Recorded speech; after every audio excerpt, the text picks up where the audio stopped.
এবং সর্বোচ্চ শাস্তি নিশ্চিত করা হবে। আর রামিসা হত্যার বিষয়ে আপনি ইঙ্গিত করেছেন। ধর্ষণ এবং হত্যার পরে আসামিকে 7 ঘন্টার ভিতরে গ্রেফতার করতে আমরা সক্ষম হয়েছি। আদালতে স্বীকারোক্তিমূলক জবানবন্দি দিয়েছে সাথে সাথে একদিনের মধ্যে। সেই 164 স্টেটমেন্টে তার সহযোগী অপরাধী হিসেবে তার স্ত্রীকেও, তার নাম এসেছে, তাকেও গ্রেফতার করা হয়েছে।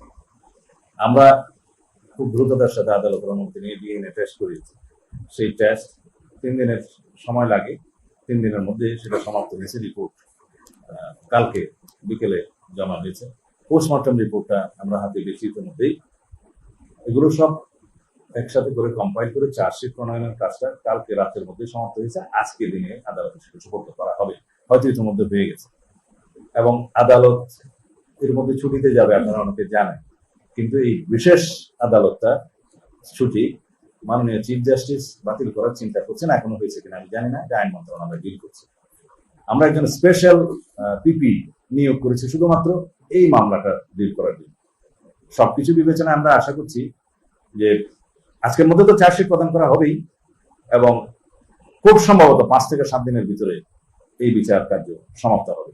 এর চাইতে বেশি কিছু করার আমাদের পক্ষে এই মুহূর্তে আর বোধহয় সম্ভব। নিশ্চিত যে মাননীয় আদালত এই প্রসিকিউশন টিমের বক্তব্য শুনে, চার্জশিট দেখে এবং এভিডেন্স 164 এগুলো দেখে সঠিক সিদ্ধান্ত নেবেন এবং সর্বোচ্চ শাস্তি নিশ্চিত করা হবে।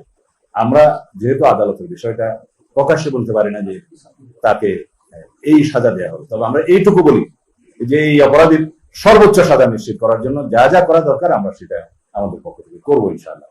এটা আসলে সামাজিক অবক্ষয়, সামাজিক মূল্যবোধ। এখানে সমাজ সংস্কারের দরকার, যেখানে সামাজিক মূল্যবোধকে তুলে ধরা দরকার আমাদের ধর্মীয় মূল্যবোধের ভিত্তিতে, আমাদের কালচারের ভিত্তিতে। কিন্তু কিছু কিছু অপসংস্কৃতির আসর আমাদের সমাজে পড়েছে, কিছু কালচার এমন হয়েছে, এটা আকাশ সংস্কৃতির কারণে, যে যেমন এই যে ধর্ষণের মাত্রা বা ধর্ষণের যে অবস্থা সংগঠন, এটা ঘটনা, এটা আমাদের সহ্য সীমার বাইরে চলে যাচ্ছে।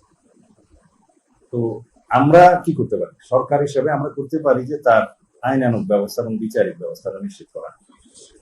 আমরা সবচাইতে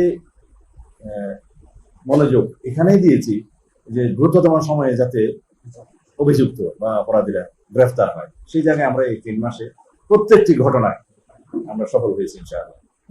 আর আল্লাহর রহমতে ভবিষ্যতেও আমরা এই জাতীয় যে কোনো ঘৃণ্য অপরাধে অভিযুক্ত বা অপরাধীদেরকে কোনোভাবে